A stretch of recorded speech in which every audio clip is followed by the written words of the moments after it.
I remember the exact moment my son looked me in the eye and said, "Mom, you already told me that. Twice." I understand this But I looks hadn't. complicated, but if And you the worst sign part here, wasn't it the ensures accusation. everything is protected It was just the as we quiet way discussed. he said it, like it was already a fact, like my mind had started slipping, and I was the last one to know. Daniel thought I was forgetting things, losing track, losing myself. What he didn't know was that I had written down every word he'd ever said to me, every conversation, every promise, every lie. And one day, those words were going to matter. If this story touches something in you, I'd really like to hear from you. Tell me where you're watching from and what time it is for you right now. And if you've ever felt dismissed or misunderstood by someone you love, leave a comment. I read every one. Don't forget to like and subscribe so we can keep sharing stories like this together. I have always considered myself a careful woman, not in a fearful way, but in the quiet, steady way that comes from living long enough to understand how easily small details can be forgotten, twisted, or dismissed. I spent 32 years as a school teacher in Ohio. And if there was one thing that career taught me, it was this: memory matters. Details matter. And when someone starts rewriting them intentionally, or not, something deeper is usually at play. After my husband Robert passed away 8 years ago, the house became very still. Too still at times, the kind of silence that settles into the walls and stays there especially in the evenings. At first, I filled it with television phone calls and the occasional visit from neighbors. But gradually, the rhythm of my days slowed into something quieter. That was when Daniel began coming around more often. At first, I was grateful. Truly. My son had always been busy, always chasing something bigger, better. A promotion, a new house, a different city. So when he started stopping by every Sunday afternoon, bringing groceries, fixing small things around the house, I felt comforted. Seen even. "Mom, you shouldn't be carrying those heavy bags anymore," he would say, taking them from my hands before I could protest. And I would smile, because what mother doesn't feel a little warmth at that? Rachel, his wife, came along sometimes. She was always polite, always composed, but there was a distance in her that I could never quite bridge. She would sit at my kitchen table, sipping coffee, scrolling through her phone, occasionally glancing up to offer a tight smile. "You should really think about simplifying things," she said once, looking around my living room. "It's a lot to manage." I remember that clearly. The way her eyes moved from the bookshelf to the cabinets to the small wooden chest where Robert used to keep his letters. Not curiosity, evaluation. At the time, I brushed it off. But then the small moments began. It started with something so simple, I almost laughed at myself for noticing it. One afternoon, Daniel was sitting across from me flipping through a stack of mail. "Did you call the insurance company yet?" he asked. "Yes," I said. "I spoke to them yesterday morning. They said the policy is fine. Nothing needs to be changed." He paused, looked up at me, and gave a small frown. "Mom, you didn't call them." I blinked. "Of course I did. Around 10 o'clock. I even wrote down the name of the woman I spoke to, Karen, I think." He shook his head gently, the way you would correct a child. "No, you mentioned calling them, but you never actually did. We talked about it last week, remember?" That word, remember, landed heavier than it should have. I sat there for a moment, searching my mind. I could see myself at the kitchen counter phone pressed to my ear pen in hand. I could almost hear the woman's voice, but Daniel looked so certain, so calm. "Well, maybe I'm mixing it up," I said quietly. He gave me a reassuring smile. "It's okay, Mom. It happens." It happens. Those 2 words lingered with me long after he left. At first, I tried to dismiss it. Everyone forgets things. I was 70, after all. It would have been foolish to assume my mind was as sharp as it had been when I was standing in front of a classroom keeping track of 25 children at once. But then it happened again and again. A conversation about a bank statement that I clearly remembered reviewing, but Daniel insisted we had never discussed. A doctor's appointment I was certain had been scheduled, yet he told me I must have imagined it. Each time the pattern was the same. I would state something with quiet confidence. Daniel would pause, tilt his head slightly, and correct me. "Mom, that's not what happened. Mom, you're remembering it wrong. Mom, we already went over this." And each time, I felt a small shift inside me, a tiny crack in something I had always relied on, my certainty. Rachel began to echo him, not directly, not harshly, but in small, subtle ways. One evening, the three of us were sitting in the living room. I mentioned a conversation Daniel and I had about updating the will. Rachel glanced at him, then back at me. I don't think Daniel ever said that, she replied lightly. "You might be confusing it with something else." There was no accusation in her tone, just dismissal, like I had reached for something that wasn't really there. I laughed it off at the time, but later that night, lying in bed, I replayed the conversation over and over again. I could hear Daniel's voice. I could see the way he had leaned back in his chair, the exact phrasing he used. So why were they both so certain I was wrong? The doubt crept in quietly. I started double-checking things, writing little notes to myself, leaving reminders on the refrigerator. Call insurance, check bank statement, doctor appointment Tuesday. At first it felt like a practical solution, but soon it began to feel like something else, a test. One afternoon I found myself standing in the kitchen staring at a note I had written earlier that day. Daniel coming at 3 p.m. I looked at the clock. 3:40. He hadn't come. Had I written the time wrong? Or had he changed plans and told me and I simply forgot? The question lingered longer than it should have. When he finally arrived, I asked him. "I thought you were coming at 3, I said. He set his keys down and glanced at me mildly puzzled. "No, Mom," I said 4. I hesitated. I wrote it down. "Well," he replied gently, "that doesn't always mean it's right." There it was again. Not harsh, not angry, just certain, as if the possibility that I was wrong was already settled.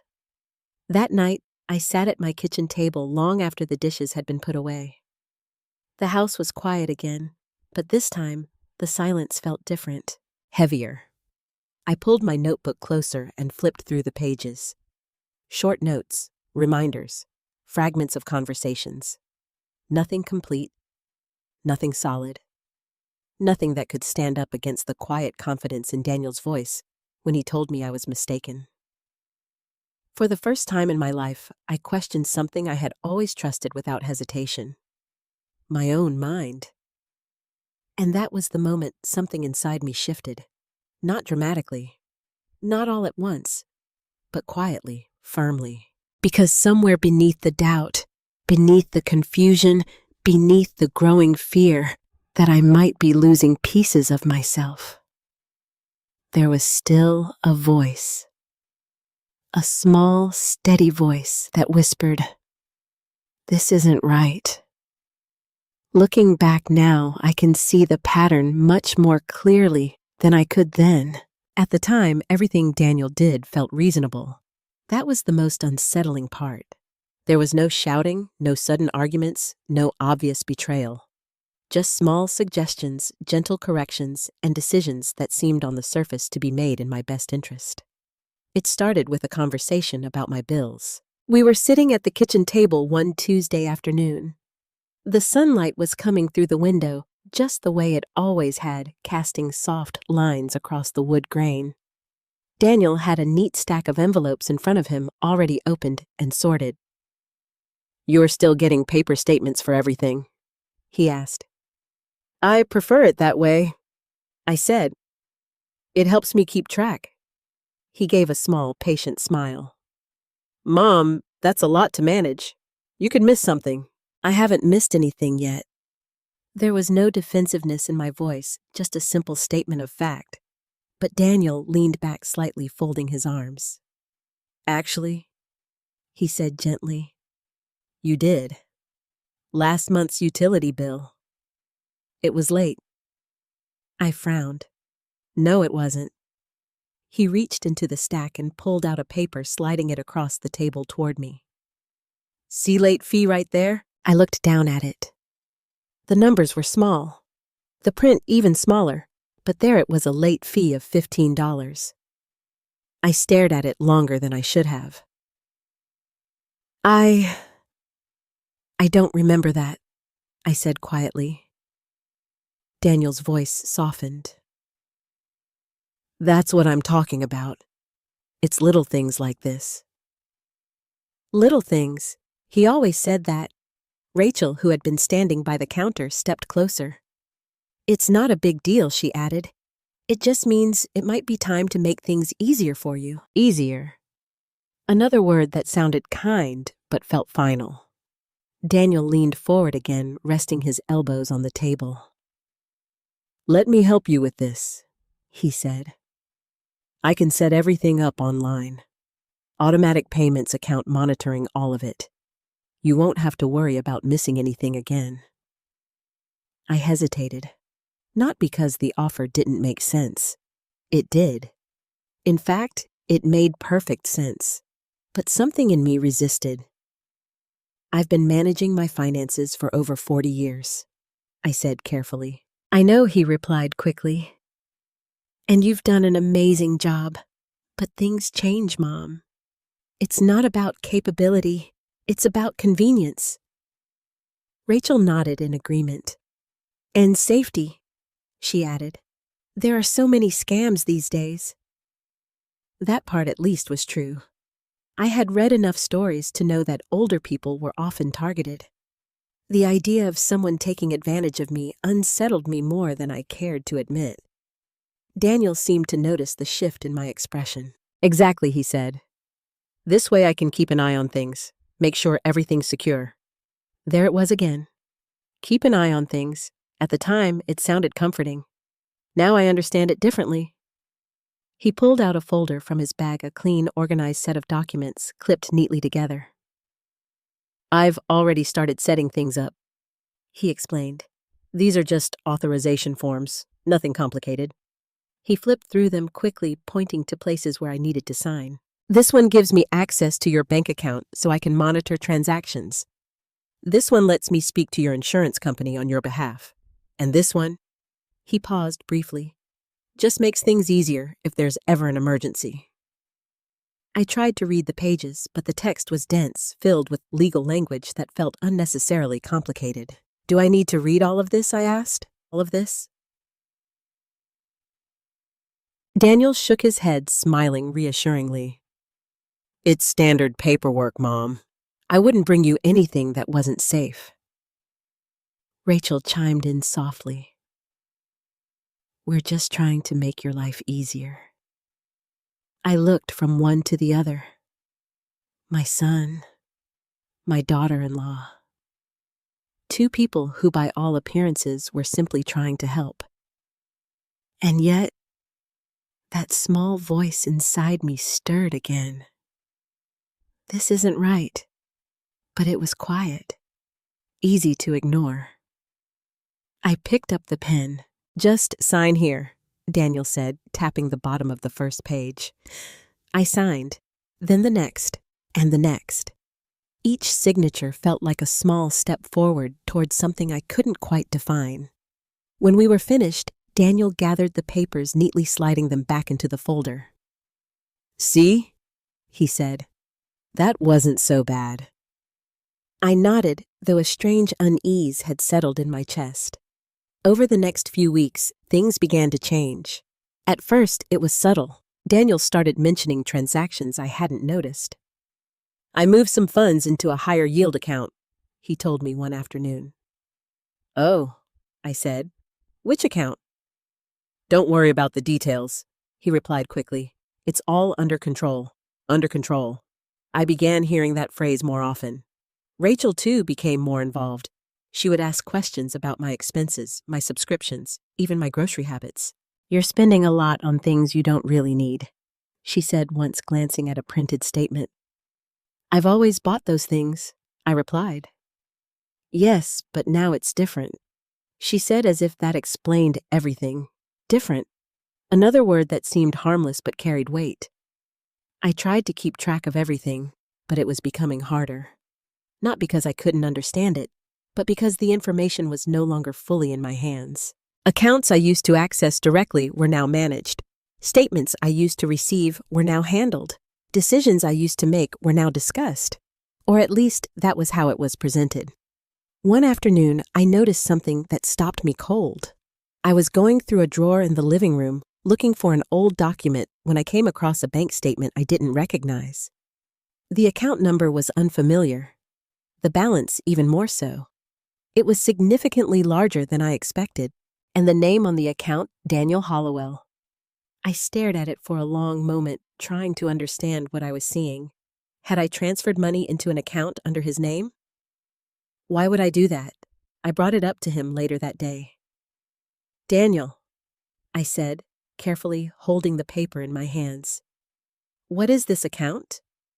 He glanced at it briefly, then looked back at me with mild confusion. "That's the account we set up for your investments," he said. "I don't remember setting up an account in your name." He sighed softly, the way someone does when they've explained something too many times. "Mom, we talked about this," he said. "You said you wanted me to manage things more directly." I felt that familiar uncertainty creep in. I don't remember agreeing to that. He stepped closer, placing a hand gently on my shoulder. "That's exactly what I'm worried about," he said quietly. "You're forgetting important decisions." There it was again. Not anger, not accusation, concern. And somehow, that made it harder to argue. Rachel appeared in the doorway watching us. "We're just trying to help you, Amanda," she said softly. "You don't have to carry all of this alone." I looked down at the paper in my hands, at the numbers, at the name that wasn't mine. And for a moment, just a moment, I wondered if they were right, if I had agreed to something and simply forgotten. If the problem wasn't what they were doing, but what I was losing. That night, I sat alone at my kitchen table again, the same way I had so many times before. But this time, the feeling was different, heavier, sharper. Because the doubt was no longer just about small conversations or forgotten details. It was about something much bigger. Something tangible. Something that couldn't simply be brushed aside with a gentle correction or a reassuring smile. I looked at the paper one last time before setting it down, and that quiet voice inside me, the one I had almost ignored, it spoke again, louder this time, clearer. "This isn't just confusion. Something is wrong." That night, I didn't sleep well. Not because I was afraid, at least not in the way fear usually feels. It wasn't a sharp, immediate thing. It was slower than that, heavier, like something pressing quietly against my thoughts, refusing to let them settle. I kept replaying the conversation about the account. Daniel's calm voice, Rachel's careful tone, the way both of them had looked at me, not with anger, not even with impatience, but with something that felt far more unsettling. Certainty, as if they had already decided what was true. And I hadn't. At some point, close to dawn, I got out of bed and walked into the kitchen. The house was silent, except for the soft hum of the refrigerator. I turned on the small lamp above the sink and sat down at the table, the same place where so many of these conversations had happened. I pulled the bank statement toward me again. Daniel Hollowell. Not Amanda Hollowell. I traced the name with my finger as if touching it might somehow make it make sense. Then I did something I hadn't done before. I didn't try to remember. I didn't search my mind for explanations or second-guess myself. Instead, I asked a different question. What do I actually know? Not what Daniel said. Not what Rachel implied. What I knew. I took a deep breath and reached for a blank notebook from the drawer beside me. It was one I used occasionally for grocery lists, nothing important. But that morning, it became something else entirely. I opened to the first page and wrote the date. Then, slowly, carefully, I began. Daniel says, I agreed to move money into an account under his name. I paused, staring at the words. Then I added another line. I do not remember agreeing to this. The act of writing it down felt grounding, solid, real. For the first time in weeks, I wasn't relying on memory alone. I was creating something that couldn't shift or be rewritten after the fact. I continued. Rachel supports Daniel's version of events. Another pause. Then, they both say, I am forgetting things. I set the pen down and looked at the page. 3 simple statements, but together they formed something much clearer than the confusion that had been clouding my thoughts. A pattern. I sat there for a long time staring at those words, and then almost without thinking, I reached for my phone. I had used it for calls for the occasional message, but not much more than that. Technology had always felt like something that belonged more to Daniel's world than mine, but I knew enough to open the voice recorder. My thumb hovered over the screen for a moment. It felt strange, almost wrong. Recording conversations with my own son. The thought alone made my chest tighten. But then another thought followed, quieter, but stronger. What if this is the only way to know the truth? I pressed the button. The screen lit up with a small red circle. Recording. I set the phone down on the table and watched it for a few seconds, listening to the silence it captured. The faint hum of the house, the sound of my own breathing. It wasn't much, but it was something that couldn't be argued with later. That afternoon, Daniel stopped by again. He didn't call ahead. He rarely did anymore. I had just finished putting away groceries when I heard his key in the front door. Mom, he called out. In the kitchen, I replied. I quickly reached for my phone, placing it face down on the table. My fingers found the button by memory now. Recording. Daniel walked in a moment later, smiling as he always did. Hey, he said. I was in the area and thought I'd check on you. That's kind of you, I said, forcing a small smile of my own. He glanced at the counter. You went shopping? Yes, you should have called me. I could have taken you. I managed. There was a brief pause. Not long enough to be obvious, just long enough to feel. He moved closer, setting his keys down. How are you feeling? He asked. Fine. Any trouble with the bills? The accounts? There it was again, always circling back to that. No, I said. Everything seems in order. He nodded, but I noticed the slight narrowing of his eyes. Good, he said, because I noticed a few things earlier that didn't quite add up. My heart gave a small, steady beat. I kept my voice calm. Like what? He pulled out his phone, tapping the screen. There was a transaction this morning, he said. A withdrawal. Yes, I replied. Groceries. He looked up at me, then back at his phone. That's not what it says here. I felt the familiar pull of doubt, just a flicker this time, but I pushed it aside. I used my card at the store, I said, around 11. He hesitated, just for a second. Then he shook his head. Mom, the system shows a different location. A different location. I stared at him, searching his face. Calm, confident, certain. The same certainty that had made me question myself before. But this time, something was different. Because this time, there was a small red circle recording everything. I remember where I was, I said quietly. Daniel sighed, setting his phone down. That's what worries me, he said. You remember things that didn't happen. The words hung in the air, heavy, familiar. But now, instead of sinking into them, I felt something else. Awareness. I nodded slowly, as if accepting what he said. Maybe you're right, I murmured. His expression softened immediately. I'm not saying it to upset you, he said. I just want to make sure you're okay. I know. Rachel appeared in the doorway again, as if on cue. Everything all right? She asked. Just talking about the accounts, Daniel replied.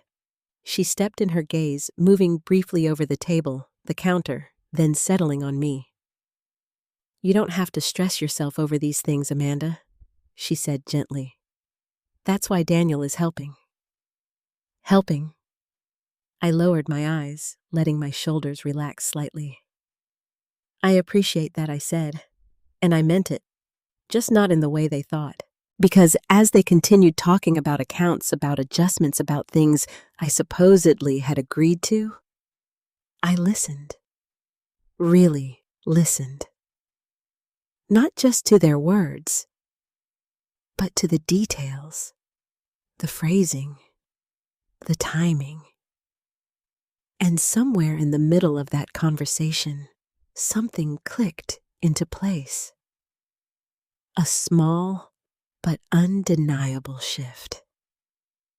Because for the first time since all of this began, I wasn't trying to prove my memory to them. I wasn't trying to argue. I wasn't trying to win. I was gathering every word, every contradiction, every moment where what they said didn't quite match what had come before. And when Daniel finally left that afternoon with Rachel following close behind, the house felt quiet again, but not empty, not uncertain. I walked back to the kitchen table and picked up my phone. I pressed stop. The red circle disappeared. In its place, a file remained, small, unassuming, but real. I pressed play, and for the first time, I heard the truth exactly as it had happened. No corrections, no reinterpretations, no gentle voices telling me I was wrong. Just the facts. And as I sat there listening to my son's words played back to me, something settled deep inside my chest. Not relief, not yet, but something stronger. Clarity. Because now I understood something I hadn't fully grasped before. This wasn't about my memory. It never had been. And for the first time, I knew exactly what I needed to do next. Once I started listening instead of reacting, everything changed. It was subtle at first, the difference between hearing words and truly absorbing them, between accepting what was said and quietly questioning it. I had spent weeks, maybe months, trying to prove something to Daniel, trying to convince him and myself that my memory was still intact. But now I wasn't trying to prove anything. I was observing, and the more I observed, the more the cracks began to show. 2 days after that first recording, Daniel called me in the afternoon. Mom, did you move money out of your savings account this morning? He asked. His tone was calm, almost casual. But I could hear something beneath it, something tight, controlled. No, I said. I haven't touched it. There was a pause on the other end. That's strange, he replied. Because there's a transfer showing. My fingers tightened slightly around the phone. Where was it transferred to? Another account, he said. An account we set up. That word again? I don't remember that, I said. Another pause, longer this time. Well, Daniel said slowly, that's becoming a pattern, isn't it? I didn't respond immediately. Instead, I reached for my notebook, flipping to a fresh page as I balanced the phone between my shoulder and ear. Which account? I asked, keeping my voice steady. I can handle it, he replied quickly. You don't need to worry about the details. I wrote that down. You don't need to worry about the details. Daniel, I said, I'd still like to understand. He sighed softly, the familiar sound of quiet disappointment. Mom, this is exactly what I mean. We go over these things, and then you forget, and then you ask again. It's not healthy. Not healthy. I wrote that down too.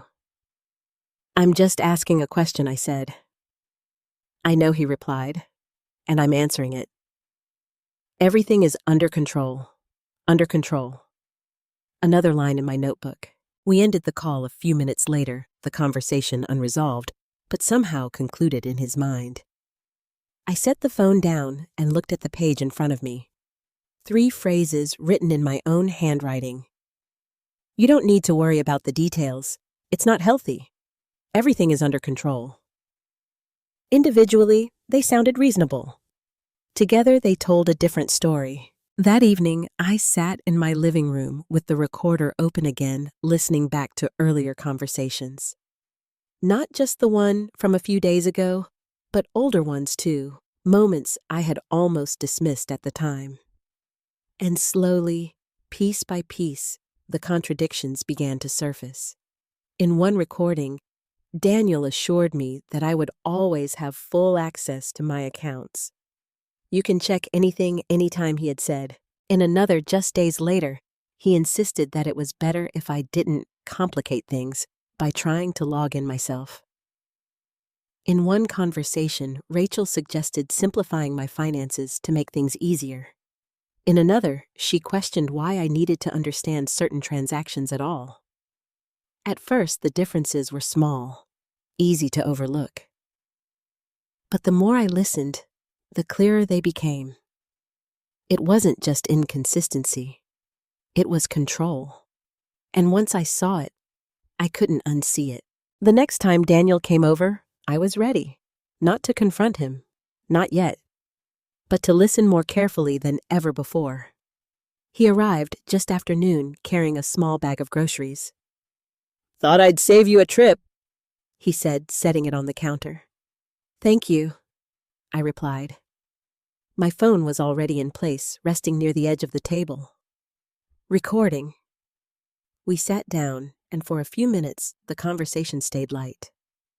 Weather, neighbors, a television show he and Rachel had been watching. Then, as always, it shifted. I reviewed your accounts again this morning, he said. I nodded. And there are still some inconsistencies. Inconsistencies, I repeated. He leaned forward slightly, his expression serious but composed. Transactions that don't quite match what we discussed. What did we discuss? I asked. He blinked just for a second. You don't remember? I held his gaze. I'd like to hear it again. There was a brief pause. Then he smiled a little too quickly. Mom, we talked about consolidating your accounts, moving funds into a structure that's easier to manage. Easier for who? I asked. The question slipped out before I could soften it. His smile faded slightly. For you, he said. Of course. I tilted my head. Then why is the account in your name silence? Just for a moment. But it was enough. Daniel leaned back in his chair, crossing his arms. That's just how it's set up, he said. It doesn't change anything. It changes ownership. I replied quietly. His eyes narrowed slightly. Mom, you're misunderstanding how this works? I felt the old instinct rise, the urge to back down, to question myself. But I didn't. Then explain it to me, I said. His jaw tightened. I already have, he said, multiple times. There it was again, the shift, from explanation to correction, from conversation to control. Rachel walked in, then her timing as precise as ever. What's going on? She asked. Just going over the accounts, Daniel replied. She looked at me, her expression calm, but unreadable. You don't need to stress yourself with all of this, Amanda, she said gently. That's why Daniel is handling it. Handling it. I wrote that phrase down later after they left. But in that moment, I simply nodded. I understand, I said. And I did. Not in the way they intended, but in a way that was becoming clearer with every passing conversation. Because now, I wasn't just hearing their words. I was tracking them, comparing them, building something solid out of something they thought was fragile. And the more I did, the more undeniable the truth became. Daniel wasn't just correcting me. He was rewriting events. Rachel wasn't just supporting him. She was reinforcing the narrative. And together, they were creating a version of reality where I was confused, forgetful, and dependent. A version that made their actions seem necessary, reasonable, even kind. But the recordings told a different story. A story where the details didn't line up, where promises shifted, where explanations changed depending on what suited them. And for the first time since all of this began, I felt something I hadn't felt in a long time. Not doubt, not confusion, but certainty. Because now I had something they couldn't take away. Proof. Not just of what they said, but of how they said it, how they framed it, how they guided every conversation toward the same conclusion. That I couldn't be trusted with my own life. I closed my notebook that night and set it beside the recorder. 2 simple tools, a pen, a phone. But together they had done something powerful. They had given me back my voice. And as I turned off the lights and prepared for bed, I realized something else. This wasn't just about catching them in a lie. It was about understanding the full scope of what they were doing. Because whatever this was, it wasn't accidental. And I had a growing feeling that I was only beginning to see how far it went. The more I wrote, the more I began to see something I hadn't wanted to admit before. This wasn't just about conversations. It was about money.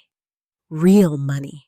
Not small amounts that could be explained away with a misunderstanding or a missed receipt. Larger sums. Transfers that carried weight. Movements that had intention behind them. And once I accepted that I knew I couldn't rely on Daniel to explain anything to me anymore, I needed to see it for myself. The next morning, I drove to the bank. I hadn't done that in months. Daniel had insisted there was no need, that everything could be handled remotely, that he could take care of anything I needed. But now, sitting in my car outside the familiar brick building, I felt something I hadn't felt in a long time. Resolve. Inside the bank looked exactly as I remembered. Quiet, orderly, the faint hum of printers and low conversations filling the space. A young teller greeted me with a polite smile. Good morning. How can I help you today? I'd like to review my accounts, I said. She nodded and directed me to a desk where a man in his 50s introduced himself as Thomas Green. The name struck me immediately. Thomas Green. I remembered him not clearly at first, but enough to feel a flicker of recognition. He had worked with Robert years ago, helping us manage investments when we were planning for retirement. Mrs. Hollowell, he said, warmly extending his hand. It's been a long time. Yes, I replied, shaking his hand. It has. We sat down, and for a moment, I considered how much I should say. Then I decided. All of it. I believe there may be some confusion about my accounts, I said carefully. He nodded, turning his computer screen slightly toward me. Let's take a look, he said. For the next 20 minutes, he pulled up statements, transaction histories, account details. And with each new page, the unease in my chest deepened. There were transfers I didn't recognize. Accounts I hadn't personally opened. Funds moving between places that had never been discussed with me, clearly not honestly. This account, I said, pointing to one on the screen. Why is it not under my name? Thomas hesitated. It appears to be a joint management account, he said slowly. Authorized under your son. I don't remember authorizing that. He glanced at me, then back at the screen. There are signed documents on file, he said. Signed documents? Of course there were. I had signed them, but I hadn't understood them. Can you show me? I asked. He pulled up a scanned copy. There it was. My signature. Clear. Undeniable. And above it, pages of dense language I now realized I had never truly read. What does this actually give him? I asked. Thomas leaned back slightly, choosing his words carefully. It grants your son authority to manage and move funds within certain accounts, he said, including transferring assets. Transferring assets. My hands tightened in my lap, without my direct approval. He paused again. With prior authorization, he clarified, based on these documents. Prior authorization, meaning those signatures, those moments at my kitchen table when Daniel had flipped through papers too quickly, when Rachel had stood nearby encouraging me not to worry. You signed here, Thomas added gently, pointing to a line. And here. I nodded. I see that. But what I saw now was very different from what I had seen then. Back then, I had seen trust. Now, I saw permission. Permission I hadn't fully understood. How much has been moved? I asked quietly. Thomas hesitated again, then turned the screen fully toward me. The number sat there unchanging, larger than I expected. Large enough to make my breath catch. I stared at it, trying to reconcile it with everything I thought I knew. This isn't recent, I said, slowly. No, he replied. These transactions have been occurring over several months. I stared at it, trying to reconcile it with everything I thought I knew. This isn't recent, I said slowly. No, he replied. These transactions have been occurring over several months. Months. While Daniel was telling me everything was under control. While Rachel was reassuring me that I didn't need to worry. While I was being told that I was forgetting things. A strange calm settled over me. Not panic, not yet. Something colder, more precise. Has anything been moved recently? I asked. Thomas clicked through a few more screens. Yes, he said. There was a transfer just yesterday. Yesterday. The same transfer Daniel had called me about. The one he claimed I had made. I didn't authorize that, I said. Thomas looked at me carefully. Based on these documents, your son has the authority to initiate certain transactions. But I didn't approve that specific one. He nodded slowly. I understand, he said. But legally, it may fall within the scope of what you signed. Legally. The word hung in the air. I sat back in my chair, my thoughts moving faster now. Not scattered, focused. Because for the first time, I wasn't dealing with vague conversations or shifting words. I was looking at facts, documents, numbers, proof. And the proof didn't match what Daniel had been telling me. Not even close. Mr. Green, I said, my voice steady. If I wanted to revoke this authority, could I? He nodded without hesitation. Yes, You have every right to do that. And how would I go about it? He began explaining the process: forms, signatures, notifications. Steps. Clear, structured steps. The kind of clarity I had been missing in every conversation with my son. As he spoke, I wrote everything down. Every detail. Every requirement. Every option. When he finished, he looked at me with a mixture of concern and professionalism. "Mrs. Hollowell," he said gently, "if you have concerns about how your accounts have been handled, it may be worth speaking to a legal advisor."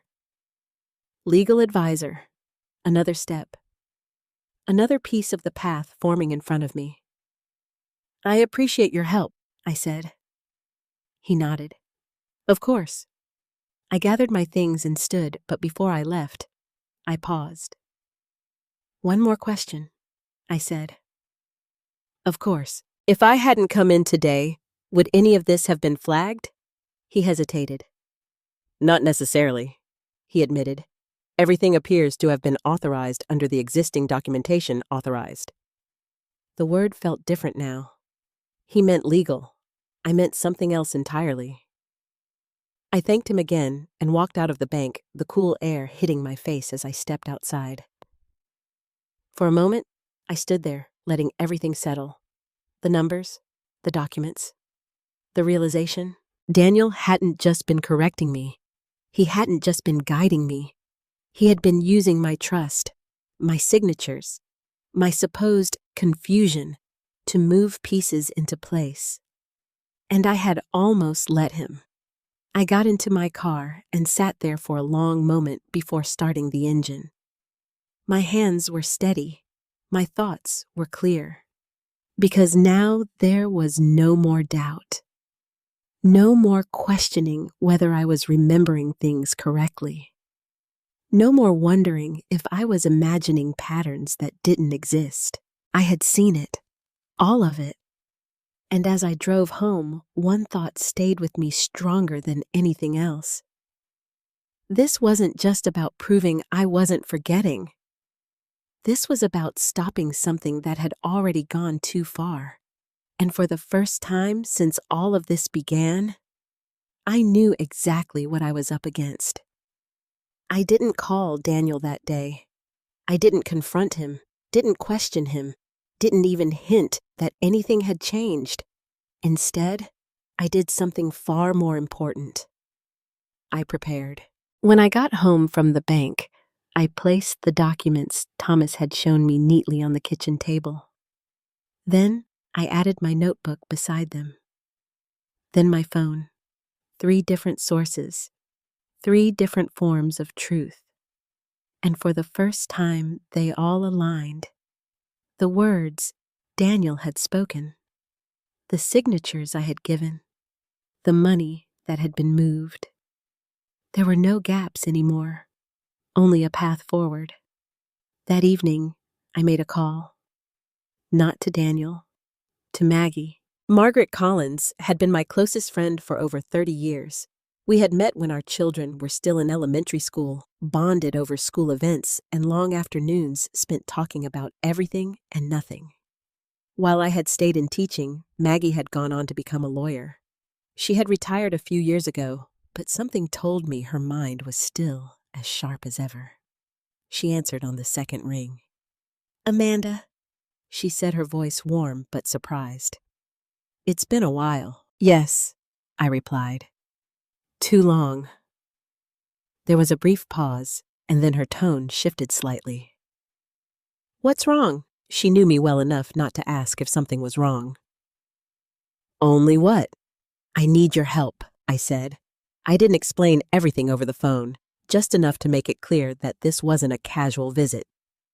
"Can you come by tomorrow?" she asked. "Yes, you'll be there in the morning." The next day, Maggie arrived just before 10. She looked the same as I remembered, composed, attentive, the kind of presence that made you feel both seen and understood at the same time. We didn't waste time with small talk. I led her straight to the kitchen table. "This is everything I said." She sat down, her eyes moving carefully over the papers, the notebook, the phone. "Start from the beginning," she said. And so I did. I told her about Daniel's first comments about my memory, the corrections, the small contradictions, the way he and Rachel had slowly shifted control over my finances. I showed her the notebook pages filled with dates, phrases, patterns. Then I handed her the phone. "These are recordings," I said. Her eyebrows lifted slightly. "You recorded him?" "Yes." "Good," she said simply. She listened to several clips, her expression remaining calm, but I noticed the slight tightening around her eyes. When she finished, she set the phone down and leaned back. "How long has this been going on?" she asked. "Months," I replied. "Maybe longer." She nodded slowly, then reached for the bank documents. "And these transfers," she said, scanning the pages. "You didn't fully understand what you were signing, no? Did he explain them clearly?" "No." "Did he ever say the accounts would be in his name?" "No."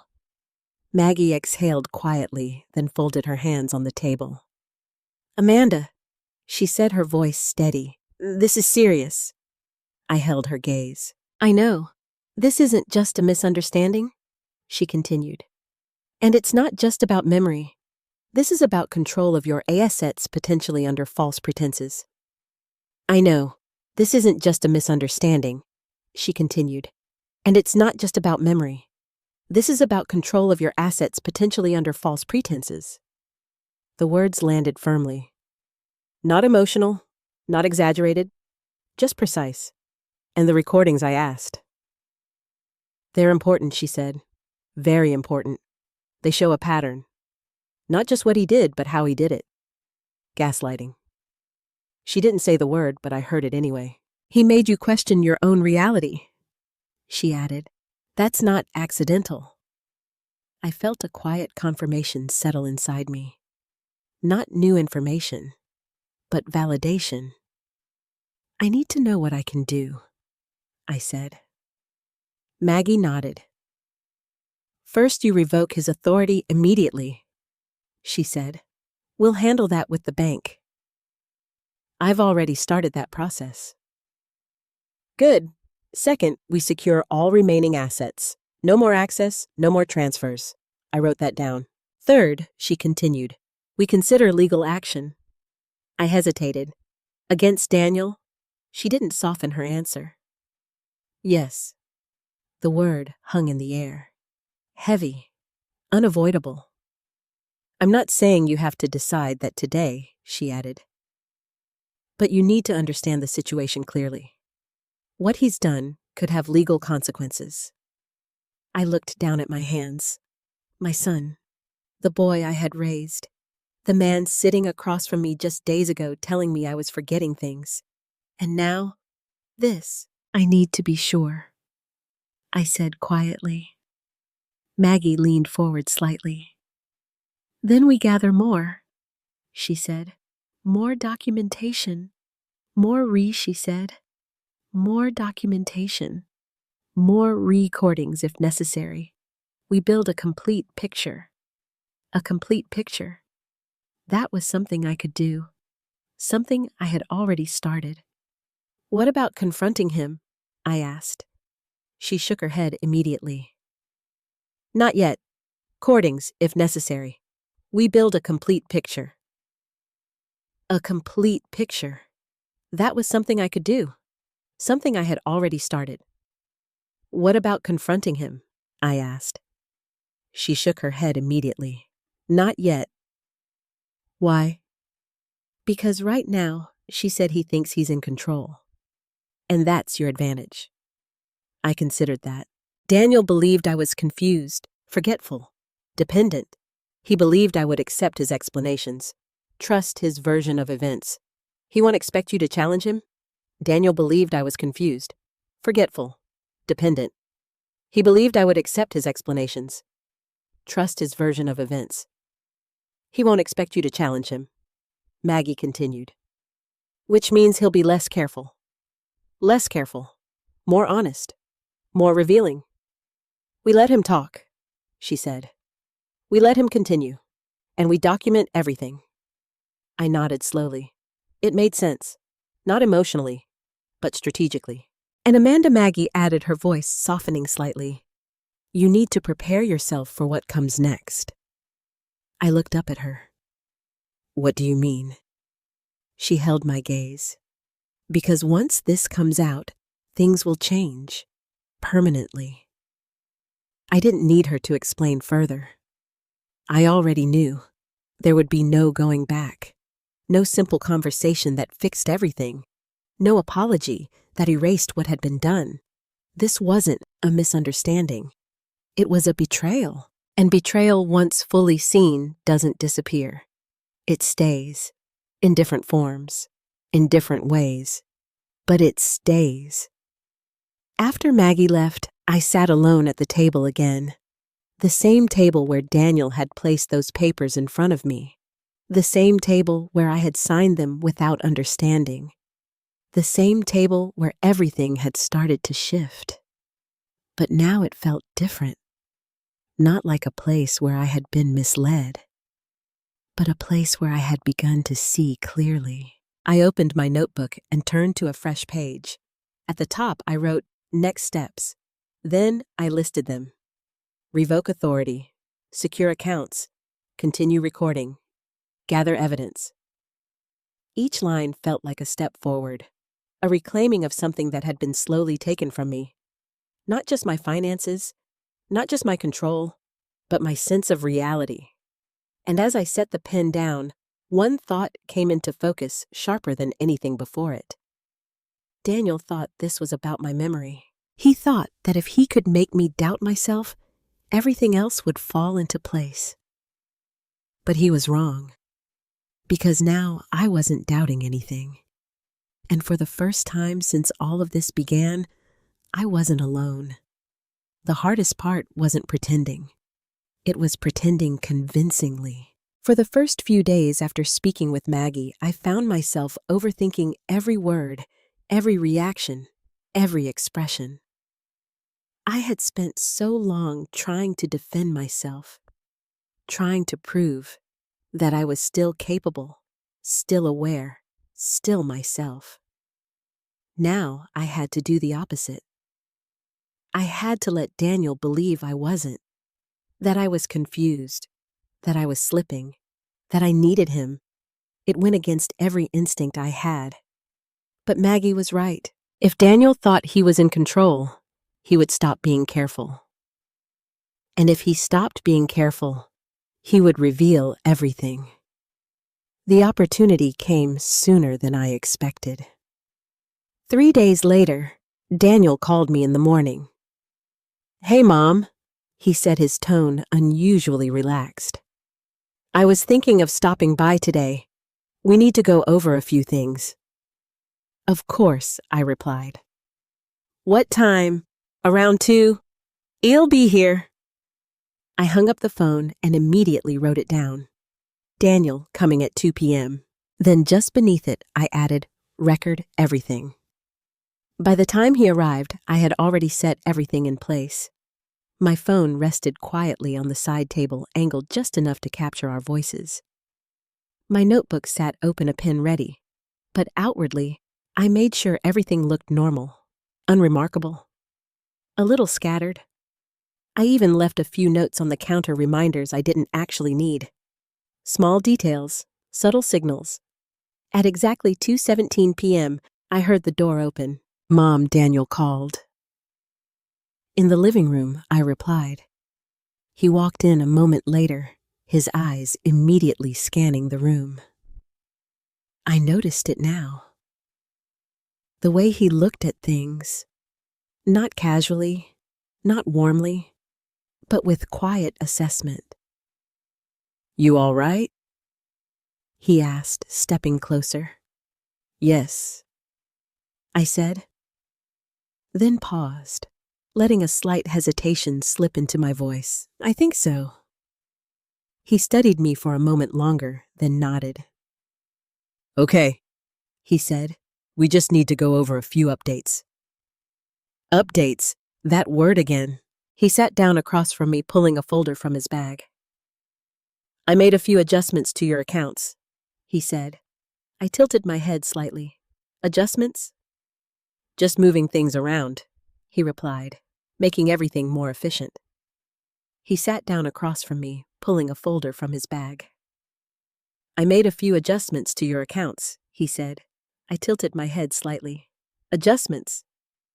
Just moving things around, he replied, making everything more efficient. Efficient. I let my brow furrow slightly as if trying to follow. Did we talk about that? I asked. He didn't even hesitate. Yes, he said, last week. I nodded slowly, then looked down at my hands. I'm sorry, I murmured. I don't remember. There was a brief pause, and then something shifted. Not dramatically, but enough. His shoulders relaxed slightly, his tone softened. It's okay, he said. That's why I'm handling it. Handling it. I had heard that phrase so many times now, but this time it sounded different. Less like reassurance, more like ownership. I glanced up at him, letting a hint of uncertainty show in my eyes. Can you explain it again? I asked. He sighed softly, but not with frustration, with patience. Or something that looked like it. Mom, he said, we've already been over this. You said you wanted me to take care of things so you wouldn't have to worry. I did. Yes. His answer came quickly. Too quickly. I nodded again, slower this time. I guess I must have, I said, and then I added just lightly enough to sound natural. I'm glad you're helping me. That did it. I saw it in his expression. The confirmation. The belief that his version of reality had settled in. That I had accepted it. Rachel arrived a few minutes later, her presence as controlled and measured as always. She greeted me with a polite smile. How are you feeling today, Amanda? Good, I said. A little tired. She nodded sympathetically. That's understandable, she said. You've been dealing with a lot. A lot. I almost smiled at that, but I didn't. Instead, I let my shoulders relax slightly, leaning back into the chair. I'm just glad Daniel is here, I said softly. Rachel's eyes flickered briefly toward him. A silent exchange, quick but unmistakable. And then Daniel began to talk, not carefully, not cautiously, but openly. Well, he said, flipping through the papers in his folder, we moved some of the remaining funds into the management account. It's easier to keep track of everything in one place. Remaining funds. I made a small note in my notebook. What about my other accounts? I asked. They're still there, he replied. But we'll probably consolidate those too. Consolidate. Another word. Another step. And the account in your name, I asked, keeping my tone gentle, uncertain. He didn't flinch.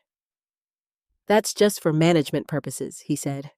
It makes transactions smoother. Without me having to approve them, I asked. There was a brief pause, just long enough to matter. Mom, he said carefully, you already approved that. When you signed the documents, sign the documents. I nodded again. I don't remember that part, I said quietly. Rachel stepped in smoothly. That's okay, she said. That's why Daniel keeps track of everything. Sign the documents. I nodded again. I don't remember that part, I said quietly. Rachel stepped in smoothly. That's okay, she said. That's why Daniel keeps track of everything. Everything. I wrote that down. And then, almost as if he had forgotten himself, Daniel added, It's just easier this way. Less confusion, less back and forth, less back and forth. Meaning, less questioning, less resistance, less me.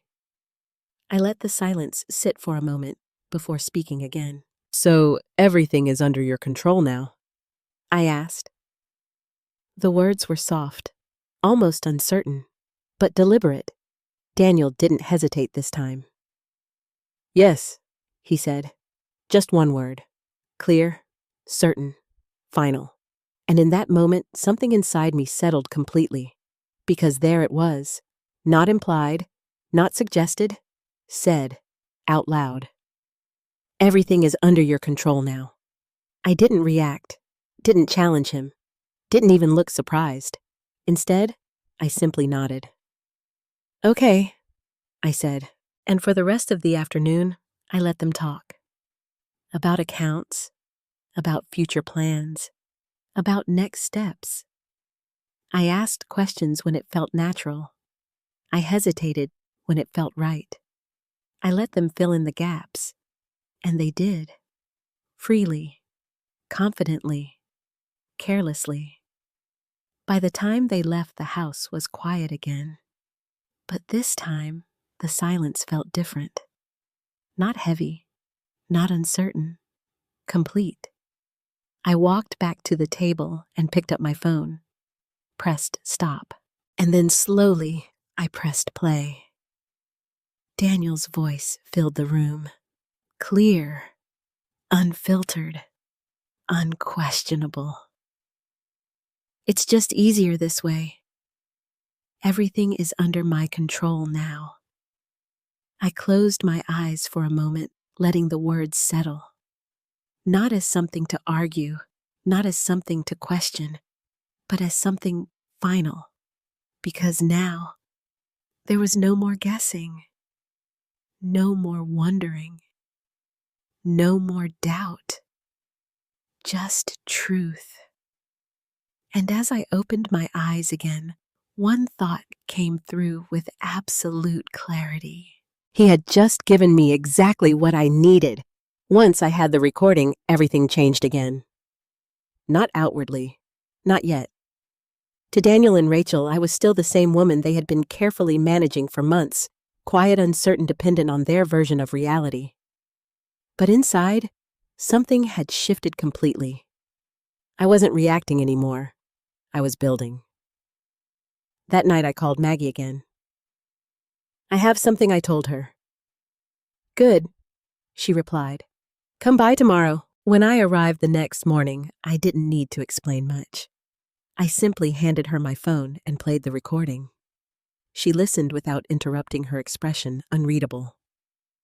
Daniel's voice filled the room.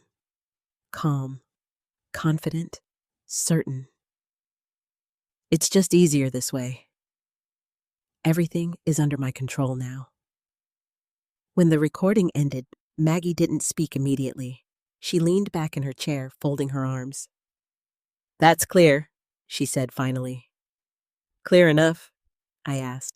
She looked at me directly. Yes, she said. Clear enough to establish intent. Intent. That word mattered. More than anything else we had gathered so far. Because it wasn't just about what had happened. It was about what Daniel had meant to do. He admitted control. She continued, and in context with everything else you've documented, it strengthens your case significantly. I nodded, absorbing that. Now what I asked. Maggie reached for a legal pad on her desk and began writing. Now we move forward carefully, she said, because at this stage we're no longer just gathering information. She looked up. We're preparing to act. The words settled in my chest. Act. Not wait. Not observe. Act. We need to finalize the revocation of his authority immediately, she continued. If that hasn't already gone through, we push it through today. It's in process, I said. Good. We follow up and confirm. She wrote something down, then continued. Second, we document everything in a structured way. Timeline transactions, recordings, statements. We organize it so it can be presented clearly. I've been keeping notes, I said. I know, she replied, and you've done an excellent job. Now we formalize it. Formalize. turn my quiet observations into something official, something undeniable. And third, she added, we prepare for confrontation. I felt a small tension rise in my chest. Confrontation, I repeated. She nodded. Yes, but not the kind you're thinking of. I waited. This won't be an emotional conversation at your kitchen table, she said. This will be controlled, structured, possibly in a legal setting depending on how we proceed. Yes, but not the kind you're thinking of. I waited. This won't be an emotional conversation at your kitchen table, she said. This will be controlled, structured, possibly in a legal setting depending on how we proceed. Legal setting. Court. The word hung there unspoken, but understood. I don't want this to turn into something ugly, I said quietly. Maggie's expression softened slightly. I understand, she said. But Amanda, it already is. There was no judgment in her voice, just truth. And you didn't make it that way, she added. I looked down at my hands. For a moment, I saw Daniel as he had been years ago. A boy sitting at that same kitchen table, struggling with homework, asking for help, trusting me. And now, this. What if he says I agreed to everything I asked? He will, Maggie said without hesitation. What if he says I forgot? He will say that too. I exhaled slowly. Then what? She tapped the phone on her desk. Then we show this, she said. The recording. And this isn't just about memory anymore, she continued. This is about inconsistency, misrepresentation, and control. Your documentation shows a pattern. The financial records show movement. And this, she tapped the phone again, shows intent. I nodded. It all made sense. Clear, structured, logical. Everything Daniel had tried to make feel confusing was now simple. Simple in the way truth often is. What do you want to do? Maggie asked. The question hung in the air. Not what could be done. What I wanted to do. I thought about that carefully. About Daniel. About Rachel. About the months of quiet manipulation. The slow erosion of trust. The subtle rewriting of reality. And then I thought about something else. Myself. The woman I had always been. The one who had managed her life, her home, her finances, her family.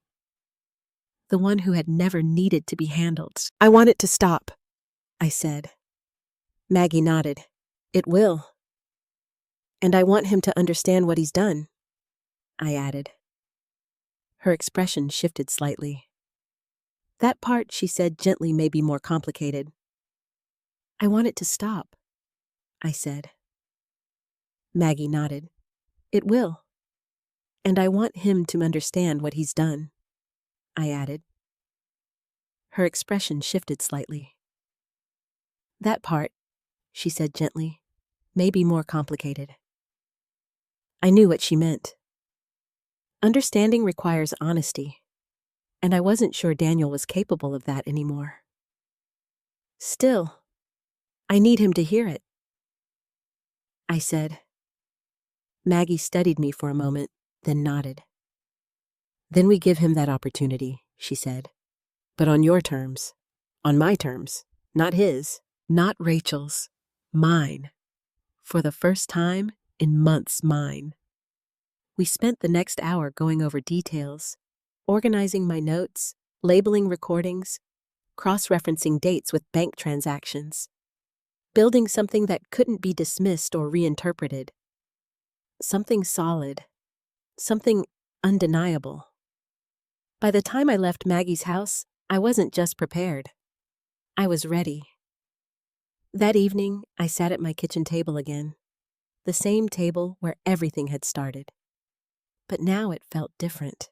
Not like a place where I had been misled, but a place where I had reclaimed control. I opened my notebook and reviewed the timeline we had created. Each entry, each conversation, each transfer, each moment where reality had been quietly bent in a direction that served someone else. And then I turned to the last page, blank, waiting. I picked up my pen and wrote, "Next step, confrontation." I paused, staring at the words, not with fear, not with hesitation, but with clarity, because I knew now. This wasn't just about proving something. It wasn't just about stopping Daniel. It was about something deeper, restoring the truth, not just for him, not just for Rachel, but for me. And as I closed the notebook and turned off the light, one thought stayed with me steady and certain. The next time Daniel sat across from me, everything would be different. I didn't sleep the night before, not because I was afraid of Daniel, but because I knew something fundamental was about to change. There are moments in life where everything splits into before and after.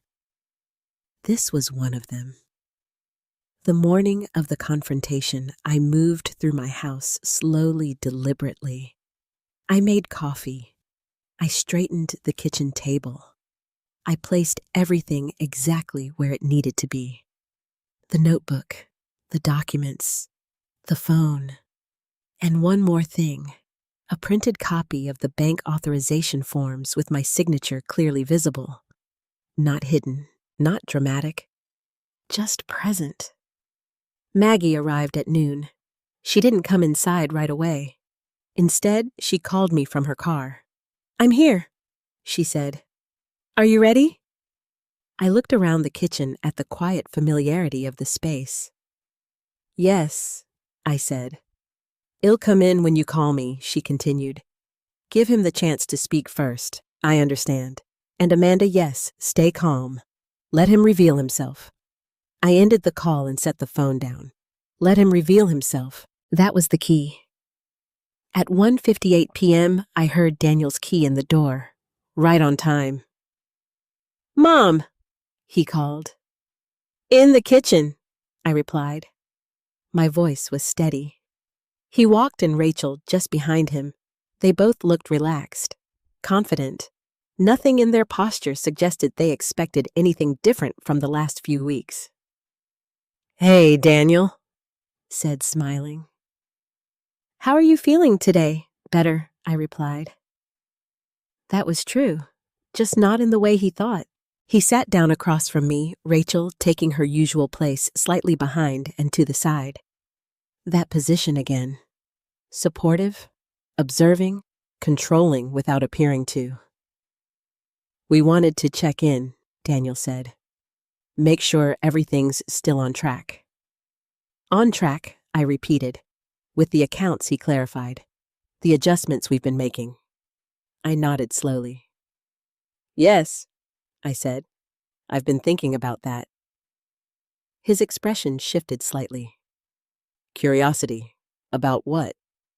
he asked. I folded my hands on the table. "About what I agreed to," I said. There was a brief pause. Rachel stepped forward slightly. "You don't need to worry about that, Amanda," she said gently. "Daniel has everything handled." I looked at her, then back at Daniel. "That's what I've been told," I said. The air in the room changed. Subtle, but unmistakable. Daniel leaned back slightly. "What do you mean?" he asked. I reached for the papers on the table and slid them toward him. "These," I said. "I signed them." He glanced down at them, then nodded. "Yes. That's the authorization we discussed." "Discussed," I repeated. Rachel's eyes flickered toward him. A silent signal.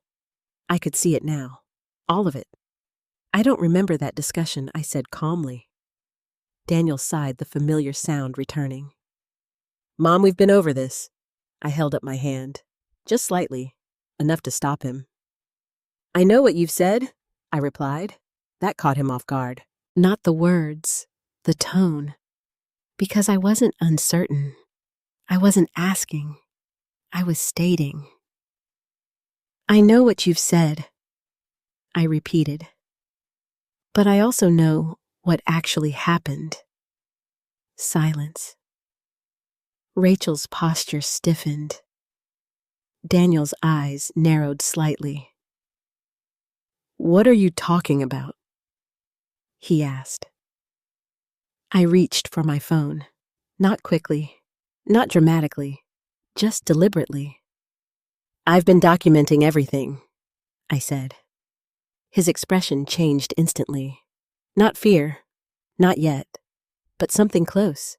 "What do you mean, documenting?" he asked. I pressed play. The room filled with his own voice. "It's just easier this way. Everything is under my control now." No one moved. No one spoke. The words hung there, impossible to take back. Impossible to reinterpret. I watched Daniel's face as he heard himself. The confidence, the certainty, gone, replaced by something else. Calculation. Rachel stepped forward quickly. "That's taken out of context," she said. I didn't look at her. "Is it?" I asked quietly. Daniel leaned forward, his voice sharper now. "Mom, you don't understand what you're doing." I met his gaze. "No," I said. "I understand exactly what I'm doing." The shift was complete. No more pretending. No more hesitation. Just truth. "You told me I was forgetting things," I continued. "That I was confused. That I needed you to manage my life. That's not what I meant." "I have recordings," I said, cutting him off. Multiple conversations, dates, times, statements. Rachel's composure cracked for just a second. "You've been recording us?" she asked. "Yes." "Without telling us?" "Yes." Daniel stood up abruptly, pacing once across the kitchen. "This is insane," he said. "You're twisting things, taking them out of context. I went to the bank," I said. That stopped him, mid-step. He turned slowly. "You what?" I reviewed the accounts. I continued. Every transfer, every authorization, every document. His face went still. Rachel didn't speak this time. She just watched him. "You signed those documents?" Daniel said carefully. "I did," I replied, "without understanding what they actually allowed you to do. That's not my fault." "You moved money," I said, "into accounts under your name, for management purposes, without my direct approval. You gave me that authority. You told me everything was under control," I said, "and you let me believe that meant something very different from what it actually did." Silence again. He didn't deny it this time. He couldn't. Because it wasn't just my word anymore. It was his. Recorded. Documented. Unchangeable. Rachel stepped in again, her voice softer now. "Amanda, we were trying to help you," she said. "You were struggling." "No," I said. One word. Clear. Final. "I wasn't struggling," I continued. "I was being made to believe I was." That landed harder than anything else. Because it wasn't about money anymore. It was about something deeper. Trust. Reality. Control. Daniel exhaled slowly, running a hand through his hair. "You don't understand how complicated this is," he said. I looked at him. Really looked at him. And for the first time, I didn't see my son. I saw a man who had made choices. Deliberate choices. "I understand perfectly," I said. Another silence. Longer this time. He sat back down slowly. "What do you want?" he asked. There it was. "Do you want?" he asked. There it was. Not denial, not correction, a question. Finally. "I've revoked your authority," I said. His head snapped up.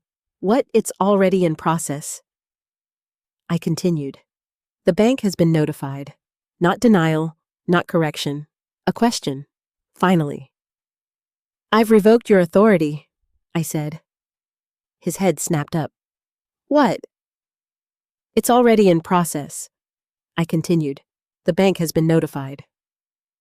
Rachel's face paled slightly. You can't just, I can, I said. And then I added quietly but firmly, and I have. Daniel stared at me, the weight of it settling in. This isn't necessary, he said. We can fix this. No, I replied. You had months to be honest with me. He didn't respond, because there was nothing left to say. I picked up my phone and set it down again. Not to record. Not anymore. That part was done. This isn't over, I said. And for the first time, he believed me. After they left, the house felt unfamiliar. Not because anything had changed physically, but because something had broken in a way that couldn't be repaired with silence anymore. The illusion was gone. And once something like that disappears, it doesn't come back. I stood in the kitchen for a long time after the door closed, my hand resting lightly on the edge of the table. The same table where Daniel had just sat. The same place where he had tried to take control of my life one careful step at a time. Only now he knew that I knew. That changed everything. I didn't cry. That surprised me. I thought I would. But instead, there was a strange stillness inside me. A quiet clarity that had replaced the confusion I had been living with for months. And beneath that clarity, something else. Grief. Not for the money. Not even for the betrayal itself, but for the version of my son I had believed still existed. That version was gone. And I had to accept that. Later that afternoon, Maggie came by. This time, she didn't wait in the car. She walked straight in her eyes, scanning my face the moment she saw me. Well, she asked. It's done, I said. She nodded once. Tell me everything. We sat at the table and I walked her through it step by step. Daniel's reaction. Rachel's attempts to control the conversation. The moment the recording played, the silence that followed, the shift in tone, the realization. Maggie listened without interrupting, but I could see the way she was processing each detail. When I finished, she leaned back slightly. That's exactly what we needed, she said. It didn't feel like a victory, I replied. She gave a small, understanding nod. It rarely does, she said. I looked down at my hands. He didn't deny it, I said quietly. Not really. That's exactly what we needed, she said. It didn't feel like a victory, I replied. She gave a small, understanding nod. It rarely does, she said. I looked down at my hands. He didn't deny it, I said quietly. Not really. No, Maggie agreed. Because he couldn't. There was a pause. And now? I asked. Maggie folded her hands together. Now we move forward with the formal steps, she said. Revocation of authority, securing your accounts, and documenting today's interaction. I nodded. And Daniel? I asked. Her expression shifted slightly. He's going to react? Now we move forward with the formal steps, she said.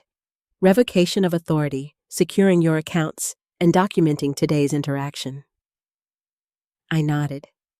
And Daniel? I asked.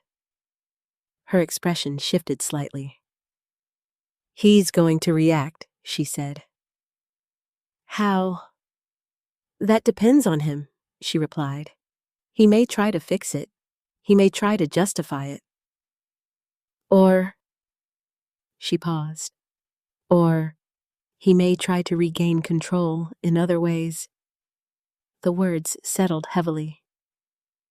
"What does that mean?" I asked. "It means you need to be careful," she said. "No more private conversations without documentation. No more signing anything. No more verbal agreements." I nodded slowly. "I understand. And Amanda?" She added, her voice firm but gentle. "You're not obligated to see him unless you want to." That hit me harder than anything else she had said. Not obligated. For so long, I had felt like I had no choice, like I had to listen, had to accept, had to trust. But now that wasn't true anymore. "I need some time," I said. "That's completely reasonable," she replied. We spent the next hour organizing everything from the confrontation. I added notes to my timeline documenting Daniel's exact words, Rachel's reactions, the sequence of events. Not because I doubted myself, but because I understood now how important precision was. Details mattered. Facts mattered. Truth mattered. By the time Maggie left, I felt something new settle into place. Not just clarity, not just control, but boundaries. Clear, defined boundaries. And for the first time in months, I allowed myself to sit in silence without second-guessing anything. No replaying conversations in my head. No wondering if I had misunderstood. No questioning my own memory. Just quiet certainty. That night, my phone rang. I knew who it was before I even looked. Daniel. I let it ring once, twice, 3 times. Then I answered. "Hello," I said. His voice came through tight and controlled. "Mom, we need to talk." I didn't respond immediately. "About what I asked?" "You know what he said? What you did today? This recording accusing me?" "I didn't accuse you of anything," I said calmly. "I played your words." "Mom, we need to talk." I didn't respond immediately. "About what?" I asked. "You know what?" he said. "What you did today? This recording accusing me." "I didn't accuse you of anything," I said calmly. "I played your words." There was a pause. "That's not fair," he said. "You're taking things out of context." "I gave you the opportunity to explain," I replied. "You didn't." Another pause, longer this time. "You're overreacting," he said finally. This is exactly what I was worried about. There it was again. The shift. The attempt to reframe, to pull me back into doubt. But this time, it didn't work. "No," I said. "It's not." My voice was steady, unshaken. "I spoke to the bank," I continued. "Your authority has been revoked." His breath caught slightly on the other end. "You can't just do that," he said. "I already have." "You're making a mistake," he insisted. "You don't understand the consequences." "I understand them very clearly," I said. And I did, more clearly than I ever had before. "You're putting yourself at risk," he continued. "Without me managing things, I've managed my life for decades," I said. "I think I'll be all right." Silence. Real silence this time. Not strategic, not controlled, just empty. "I was trying to help you," he said finally, his voice quieter now. I closed my eyes for a moment. Help. That word. It had been used so many times. wrapped around actions that felt anything but around actions that felt anything but helpful. If that's true, I said softly, then you should have been honest with me. He didn't respond, because there was no answer to that. I need space, I continued. I'm to sort things out. How much time helpful? If that's true, I said softly, then you should have been honest with me. He didn't respond, because there was no answer to that. I need space, I continued. Time to sort things out. How much time, he asked. I don't know, I said. Another silence, then more quietly. Mom, this doesn't have to be like this. I opened my eyes again, staring at the empty kitchen. It already is, I replied. And then I ended the call. Not out of anger, not out of frustration, but because the conversation was over. There was nothing left to say. I set the phone down and sat there for a long time listening to the quiet of the house. For the first time, it didn't feel lonely. It felt peaceful, because even though something important had been lost, something else had been found. And this time, no one could take it away from me. The next move didn't come from me. It came from Daniel. 3 days passed in silence. No calls, no messages, no unexpected visits. At first, I thought he was processing everything, maybe even realizing how far things had gone. But Maggie had warned me. He may try to regain control in other ways. I understood what she meant on the 4th morning. I was in the kitchen pouring coffee when the doorbell rang. Not a casual ring, firm, deliberate. I set the cup down and walked to the door. When I opened it, Daniel stood there. Alone. That was new. Mom, he said. His tone was different. Mom, he said. His tone was different. Not defensive, not confrontational, measured. Can I come in? I hesitated, not out of fear, out of awareness. Every interaction mattered now. Why are you here? I asked. I just ain't want to talk, he said. That's all. Ent. Not defensive, not confrontational, measured. Can I come in? I hesitated, not out of fear, out of awareness. Every interaction mattered now. Why are you here? I asked. I just want to talk, he said. That's all. No folder, no Rachel, no prepared explanations. Just him. I studied his face for a moment. He looked tired. Not dramatically, but enough to notice. After a long pause, I stepped aside. 10 minutes, I said. He nodded. Thank you. We walked into the kitchen, the same familiar space, now carrying an entirely different weight. He didn't sit immediately. Neither did I. For a moment, we just stood there. I've been thinking, he said finally. I didn't respond. I know things got complicated, he continued. Complicated. That word again, softening something that wasn't soft at all. I'm listening, I said. He exhaled slowly, then pulled out a chair and sat down. I remained standing. I didn't handle everything perfectly, he admitted. That caught my attention. Not because of the words, because of the way he said them. Carefully. As if choosing them in advance. I should have explained things better, he added. Better. Not differently. Better. I agree, I said.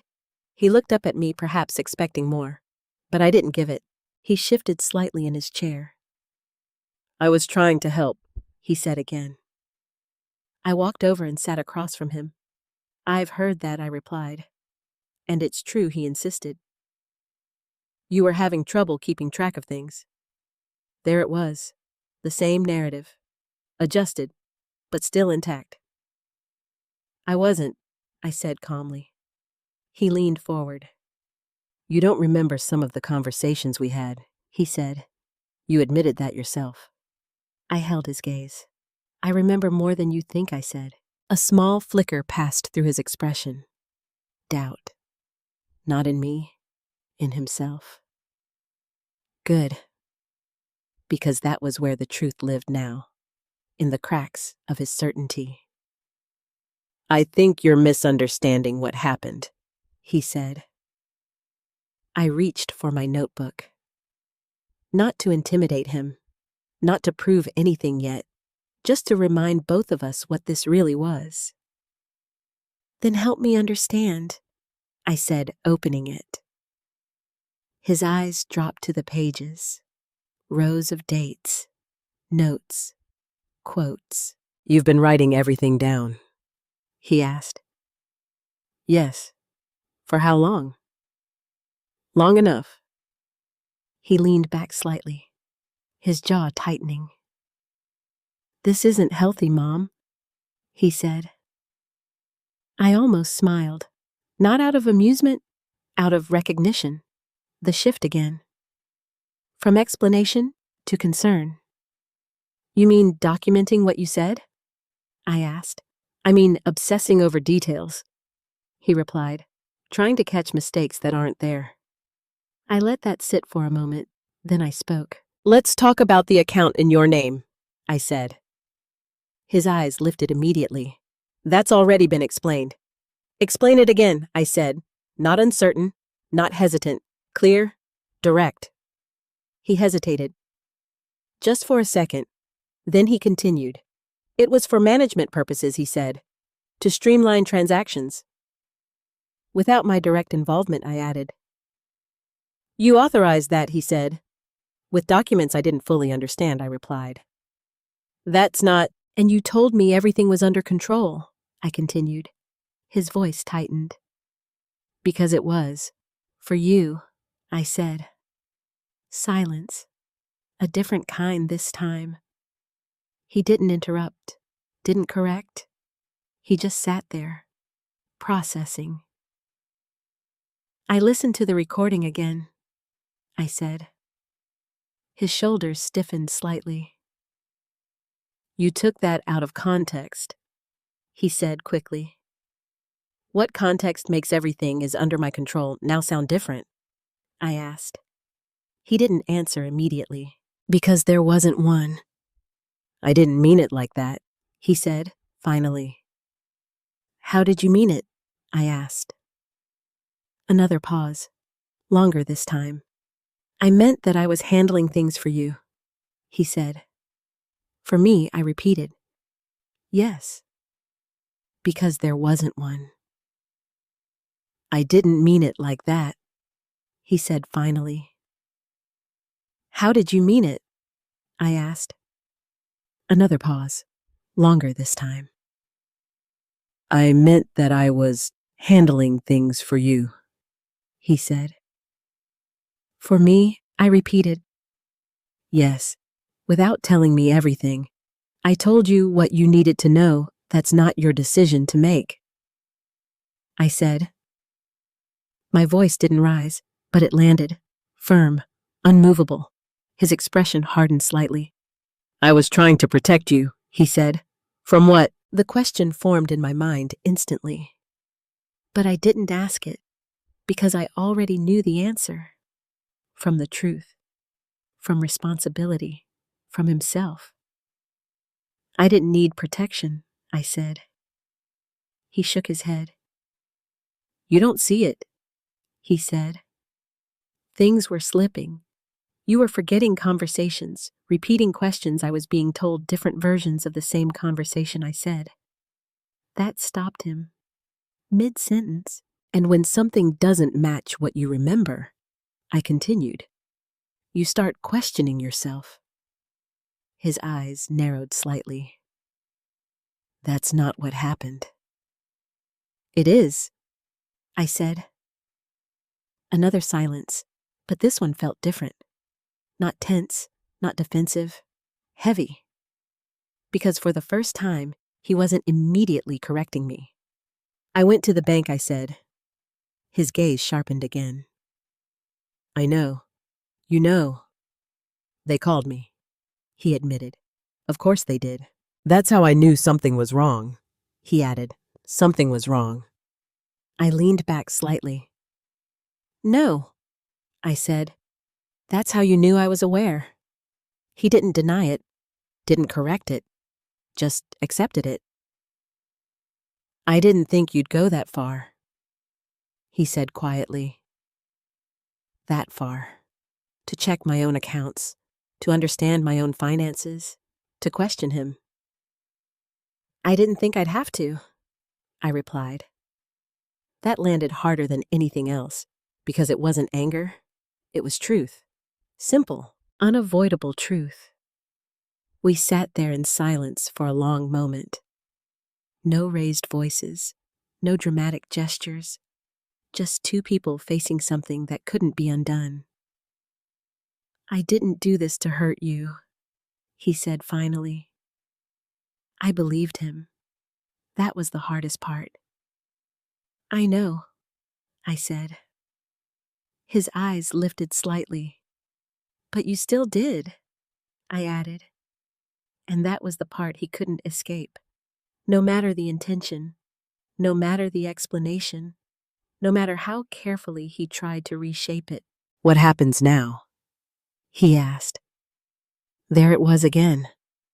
That question. But this time, it felt different. Not strategic, not calculated, real. I looked at him for a long moment, at the man he had become, at the distance between us that hadn't existed before. You live with the consequences, I said. His expression shifted. Not anger, not denial, something quieter, something heavier. And you, he asked. I rebuild what you tried to take, I replied. And for the first time, he didn't argue. After that conversation, Daniel didn't come back. Not the next day, not the day after that. And for the first time since everything had started, I didn't feel like I was waiting for him. That alone told me how much had changed. Because before, I had always been waiting for his next explanation, waiting for reassurance, waiting to understand what I had done wrong. Now, I wasn't waiting anymore. I was moving forward. The legal process didn't stop just because the confrontation had happened. If anything, it became more focused. Maggie and I met again 2 days later this time, not at my house, but at her office. A place that felt appropriate, neutral, structured. This is where things become official, she said, as she handed me a stack of documents. I looked down at them. Legal language, precise wording, clear boundaries. This formalizes the revocation of his authority, she explained. It ensures that he has no legal access to your accounts moving forward. I nodded, reading carefully. Every word mattered now. Not because I doubted myself, but because I understood how important clarity was. No assumptions, Maggie said. No vague phrasing. Everything is explicit. Explicit. That word stayed with me, because that had been the problem from the beginning. Nothing had been explicit. Everything had been softened, reframed, adjusted just enough to sound reasonable. But now, everything was clear. I signed the documents slowly, not hesitantly, deliberately. Each signature felt like a step back into my own life, my own authority, my own reality. And this, Maggie said, sliding another document toward me, is a notice of financial misconduct. I looked up at her. Do I have to file it? I asked. No, she said, but it's an option. I studied the paper. Daniel's name, Rachel's name, what they had done, written in a way that didn't soften anything, didn't reinterpret anything, just stated it. I'm not ready for that, I said. Maggie nodded. That's your decision? She replied. And you don't have to make it today. I appreciated that. Not being pushed, not being guided toward a specific outcome. Just supported. We'll keep it as a possibility, she added. I set the document aside. For now. Because this wasn't just about legal action. It was about something more complicated, something deeper. That evening, I received a message, not a call, not a confrontation, a message from Rachel. That surprised me more than anything else. It was short, direct. We need to talk. Alone. No explanation, no soft language, just that. I stared at the screen for a long moment. Rachel had never reached out to me directly before. Everything had always gone through Daniel. Always filtered, always controlled. This was different. I didn't respond right away. Instead, I called Maggie. What do you think? I asked. She didn't hesitate. Meet her, she said. Why? Because she's stepping outside the structure they've been operating in, Maggie replied. That means something has shifted. Shifted, just like it had with Daniel. But be careful, she added. This isn't a casual conversation. I know. Record it, she said. Of course, always. I agreed to meet Rachel the next morning. A public place. A small cafe not far from my house. Neutral. Controlled. When I arrived, she was already there, sitting alone at a table near the window. No Daniel. No carefully positioned presence behind her. Just her. She looked up when I approached, her expression unreadable. Amanda, she said. Rachel. I sat down across from her. For a moment, neither of us spoke. Then she leaned forward slightly. This has gotten out of hand, she said. I tilted my head.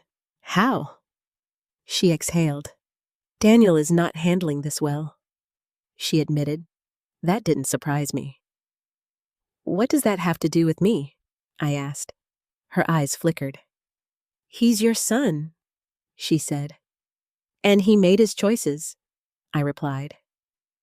Silence. A brief one, but telling. I didn't know everything, she said suddenly. That caught my attention. What do you mean? I asked. I knew he was managing your accounts, she said. I knew he had authorization. But, I prompted. She hesitated, then spoke more quietly. I didn't realize how far he had gone. I studied her carefully, looking for the usual control, the usual precision. But something was different. Less certain, less composed. And now you do, I said. She nodded. Yes. Another silence. What do you want from me? I asked. She looked down briefly, then back up. I want to fix this, she said. Fix. That word again. I leaned back slightly. You can't fix it, I said. Her expression tightened. Then what? She asked. I considered that. Carefully. Because this wasn't about reacting. It was about choosing. You tell the truth, I said. Her eyes held mine. The whole truth, I added. Not partial, not adjusted, not filtered. The whole truth. That won't help Daniel, she said quietly. There it was, still there, even now. That's not my responsibility anymore, I replied. The words felt heavier than I expected, but also right. Because they were. For so long, everything had been framed around helping him, protecting him, understanding him. But somewhere along the way, he had stopped doing the same for me. Rachel sat in silence for a moment, processing, calculating, or maybe just thinking. I can't promise that she said finally. I nodded. Then there's nothing to discuss. I stood up, not angrily, not abruptly. Just done. Amanda, she said quickly. I paused. If this goes further legally, she began. I turned back to her. Yes. It will hurt him, she said. I held her gaze. It already has, I replied. And then I walked away, not looking back. Because for the first time, I didn't need to. Healing didn't happen all at once. It didn't come the day I revoked Daniel's authority.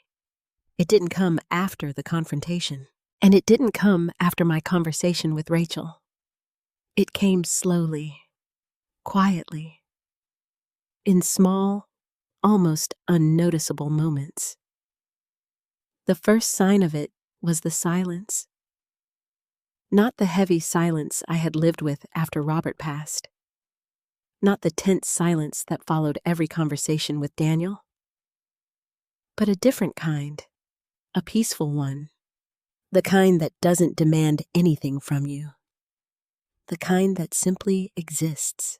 For the first time in months, I could sit in my living room without replaying conversations in my head, without questioning what had been said, without wondering if I had misunderstood something. The doubt was gone, and in its place, there was space. I started with small changes. I reopened accounts that had been managed. I met with Thomas again this time, not as someone seeking answers, but as someone making decisions. You're taking control back, he said during one meeting. I never lost it, I replied. But even as I said it, I understood the truth. I had almost lost it, and that almost mattered, because it taught me something I hadn't fully understood before. Trust is not the same as surrender, and somewhere along the way, I had surrendered more than I realized. But not anymore. Maggie remained a steady presence through it all. Not just as a legal advisor, as a friend. Someone who didn't just help me rebuild structure, but helped me rebuild perspective. You handled this better than most people would have, she told me one afternoon. I don't feel like I did, I admitted. She smiled slightly. That's because you're measuring it emotionally, she said. Out objectively. Is there a difference me one afternoon? I don't feel like I did, I admitted. She smiled slightly. That's because you're measuring it emotionally, she said. Not objectively. Is there a difference, I asked. There's always a difference, she replied. And she was right. Emotionally, I still felt the weight of what had happened. The betrayal, the loss, the distance between me and my own son. But objectively, I had protected myself. I had uncovered the truth. I had stopped something before it went further. And that mattered. More than I had allowed myself to acknowledge. Daniel didn't disappear completely, but he didn't come back either. Not in the way he had before. No more unannounced visits, no more controlling conversations, no more quiet corrections designed to reshape reality. Instead, there was distance. Occasional messages, short, careful, as if he was no longer sure how to speak to me. And in a way, he wasn't, because the dynamic had changed, completely. One evening, about 3 weeks after everything had unfolded, I received another message from him. This one was different. Can we talk? No urgency. No pressure. Just a question. I didn't answer right away. Not because I didn't know what to say, but because I finally understood something I hadn't before. I had a choice. And that choice wasn't about reacting. It was about deciding what kind of relationship, if any, I wanted moving forward. The next morning, I replied, "We can talk, but not about the past, only about what comes next." His response came an hour later. "Okay, that was it. No arguments, no corrections, no attempts to reshape what had already happened. Just acceptance. It wasn't forgiveness, not yet, but it was something, a starting point, or maybe a boundary." Rachel never reached out again, and I didn't expect her to. Whatever role she had played in all of this, it was tied to Daniel, not to me, and that was something I accepted without resistance. Not everything needed to be repaired. Some things just needed to be understood and left behind. As the weeks passed, I found myself reconnecting with parts of my life that had quietly faded into the background. Friends I hadn't called in too long, community events I had stopped attending, simple routines that had once felt natural but had been replaced by uncertainty. I started going back, slowly. Not to prove anything, not to reclaim something, but simply to live. And with each step, something inside me grew stronger. Not louder, not harder, stronger, in a way that didn't need validation, didn't need approval, didn't need someone else to confirm it was real. Because it already was. One afternoon, I found myself sitting at the same kitchen table where everything had started. The same table where Daniel had placed those papers. The same place where I had questioned myself. The same place where I had begun writing things down. But now, it felt different. Not like a place of confusion, but a place of clarity. I opened my notebook again. Not because I needed to document anything, but because I wanted to. I flipped through the pages, dates, notes, conversations, evidence of a time when I had been slowly pushed to doubt myself. And then I turned to the last page. The one where I had written, "Next step confrontation." I picked up my pen, and beneath it, I wrote, "Next step, peace." I sat there for a long moment looking at those words, not questioning them, not analyzing them, just accepting them. Because that was what this had all been leading toward, not just truth, not just control, but peace. And for the first time in a very long time, I felt like I had found it. The first time Daniel came back into my home after everything it didn't feel like before. It didn't feel like tension either. I felt like I had found it. The first time Daniel came back into my home after everything it didn't feel like before. It didn't feel like tension either. It felt unfamiliar, not cold, not warm, just different. He stood at the doorway for a moment longer than usual, as if he wasn't quite sure whether he still belonged there in the same way. "Hi, Mom," he said. "Hi, Daniel." I stepped aside, letting him in. No hesitation, no invitation beyond that. Just a choice. He walked into the living room slowly, taking in the space like it had changed somehow. But it hadn't. Only the dynamic between us had. "Thank you for agreeing to talk," he said. I nodded. "We agreed to talk about what comes next," I reminded him. He exhaled quietly. "Right." We sat down, not across from each other this time, but at an angle, not confrontational, not defensive, just two people in the same room. For a moment, neither of us spoke. And then he did something I hadn't expected. "I've been thinking about what you said," he began. I waited. About me living with the consequences. His voice wasn't sharp, wasn't defensive. It was steady. I didn't understand it at first, he admitted. That was new. But I do now, he added. I studied him carefully, not looking for lies, not expecting anything, just listening. I kept telling myself I was helping you, he continued, that I was doing what needed to be done. He paused. And maybe part of me believed that. Part of him, not all of him, honest. Finally. But another part, he said slowly, liked being in control. There it was, not wrapped in softer language, not disguised, just said. I didn't interrupt, didn't soften it for him. He had to say it, and he had. I didn't think about what that was doing to you, he continued, how it made you question yourself. I felt something shift inside me. Not forgiveness, not yet, but recognition. You didn't just take control of accounts, I said quietly. He nodded. I know. You took control of how I saw myself. His eyes dropped briefly. I didn't realize that at the time, he said. I know, I replied. And I did. Because manipulation doesn't always begin as cruelty. Sometimes it begins as convenience and grows into something else. I'm not asking you to forget what happened, he said.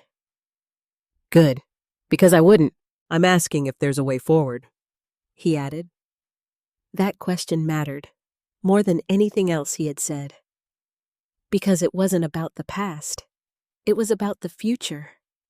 And for the first time, he wasn't trying to define it. He was asking. I sat with that for a long moment, feeling the weight of everything that had led us here. The conversations, the recordings, the confrontation, the distance, the truth. There is a way forward, I said finally. His shoulders shifted slightly. Not relief, not yet. Hope. But it's not the same as before, I continued. He nodded immediately. I understand. Do you? I asked. He met my eyes. I think I'm starting to. Starting to. That was honest. And honesty, that was something I could work with. You don't manage anything for me anymore, I said. Agreed. No decisions without full transparency. Agreed. No rewriting conversations. A faint, almost painful smile crossed his face. Agreed. And Daniel, I paused, making sure he heard this part clearly. I trust what you say. Or I don't. He nodded slowly. I know. And right now, I added, I'm still deciding. That didn't hurt him. Not in the way I expected. He accepted it. Because he understood why. And that mattered. More than an apology. More than explanations. Understanding. I'll earn that back, he said quietly. I didn't respond, because that wasn't something he could promise. It was something he had to do, over time, through actions, not words. We sat there for a while longer, talking about smaller things, practical things, boundaries, communication, what was acceptable, what wasn't. No raised voices, no emotional spikes, just clarity. And when he stood to leave, he hesitated again at the door. Not uncertain this time, just aware. I'll give you space, he said. Thank you, I replied, and Mom. I looked at him. I'm sorry, he said. This time it wasn't strategic, wasn't positioned, wasn't part of a larger explanation. It was simple, direct, and real. I nodded, not because everything was forgiven, but because it had been heard. After he left, I stood in the doorway for a moment watching him walk away. Not as the person who had tried to control my life, but as my son. A flawed one. A complicated one. but still mine. And for the first time, I felt something I hadn't allowed myself to feel since all of this began.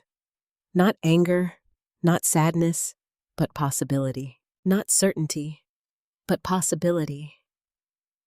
I closed the door gently and walked back into the house. The same house, the same life, but not the same person. Because I had learned something I would never forget. Memory is not just about what you remember. It's about what you refuse to let others rewrite. And truth doesn't need to be loud. It just needs to be clear. And once it is, everything else finds its place. Life, lesson, and reflection. There are moments in life when the people we trust most begin to quietly reshape our reality. Not always out of cruelty, not always with bad intentions, but slowly, subtly, until we begin to question ourselves more than we question them. And that is where the danger begins. Because once you start doubting your own memory, your own judgment, your own truth, you lose more than control. You lose your sense of self. What this journey taught me is simple but powerful. Trust should never require silence. Love should never require surrender. And help should never come at the cost of your voice. Documenting my life didn't just protect me. It reminded me who I was. It grounded me in truth when everything else felt uncertain. And most importantly, it gave me the strength to stand firm when it mattered most. If you've ever felt like your reality was being questioned, reshaped, or dismissed, listen to that feeling. Pay attention. Because your voice matters. Your memory matters. You matter. And sometimes the bravest thing you can do is simply refuse to forget who you are. If this story touched you, I'd really love to hear your thoughts. Have you ever been in a situation where someone made you question your own reality? How did you handle it? Share your experience in the comments. Your story might help someone else feel less alone. And if you believe in stories about truth, strength, and second chances, please like this video, subscribe to the channel, and tell me where you're watching from and what time it is there. I'm always grateful to connect with you. Sometimes the deepest wounds don't come from strangers. They come from the people we trust the most. And what makes it even harder is not just what they did, but how it made us question ourselves. This story reminds us that our voice, our memory, and our truth are not things anyone has the right to take away. Even when doubt is planted, even when reality feels blurred, there is always a quiet strength inside us, waiting to rise. Reclaiming that strength doesn't mean becoming cold or distant. It means standing firm in who we are, with clarity, dignity, and self-respect. Healing doesn't happen in one moment. It happens in small decisions to believe yourself, to set boundaries, and to move forward without needing validation from those who once hurt you. If this story resonated with you, I would truly love to hear your thoughts. Have you ever experienced a moment where someone made you question your own reality? How did you find your way back to yourself? Share your story in the comments. You might inspire someone who needs it today. And if you believe in stories about truth, strength, and second chances, don't forget to subscribe and join this community. You're not alone here.